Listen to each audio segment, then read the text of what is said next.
Good morning. This is Robert Sijpesteijn giving you this morning's market update. Today we are set for a busy day with Super Thursday set to unfold. The Bank of England is releasing its interest rate decisions, minutes of the meeting and the new economic forecasts at 12 p.m. today, followed by Governor Mark Carney's press conference taking place at 12:45 p.m. The BOE last met to make a decision in June, where the turmoil in Greece was the only factor holding back some MPC members from voting for an increase. Today's report will show whether the situation, which has since eased, continues to dominate their thinking. There's a fairly good chance we'll see three members vote to raise rates, but on the balance, the committee as a whole will hold off until next year, Samuel Tomes has said, an economist at Capital Economics in London.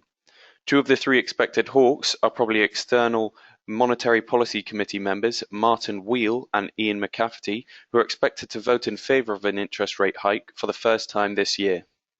Taking a look at the UK 100, it closed yesterday up 27 points thanks to better than expected results from Legal & General and London Stock Exchange Group and by a rebound in the mining sector. Today it has opened 16 points higher.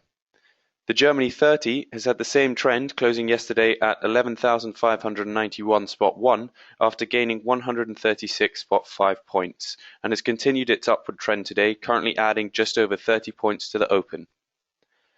The largest banks in the euro area posted their highest combined profit in more than 4 years, a sign that the beleaguered industry may be turning the corner. The 10 biggest lenders by assets in the region earned €11.4 billion or $12.4 billion in net income in the second quarter, the most since the first 3 months of 2011. All the firms reported at least double-digit profit gains from a year earlier. Signs of a recovery have made banking shares the best-performing group in Stoxx Europe 600 index in the past 6 months, with a 16% gain. The region's 10 largest banks recorded a 12% increase in combined revenue in the second quarter from a year before, with only UniCredit showing a decline. Jumping over to the US, we saw all three indices end a 3-day sell-off to climb higher. The US Tech 100 gained 33.5 points to close at 4,593.88. The Wall Street added 29 points, closing at 17,524, and the US 500 closed at 2,098.98, 9 points higher.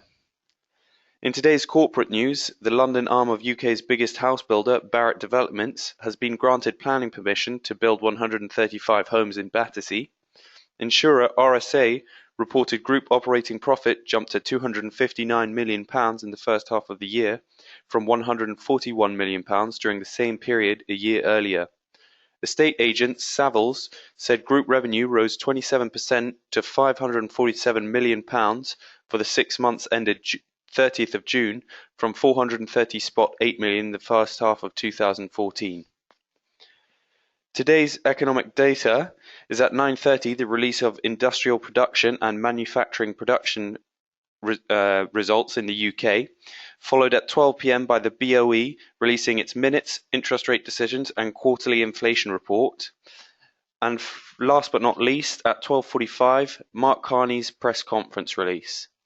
That's all for today's market update. Thank you and goodbye.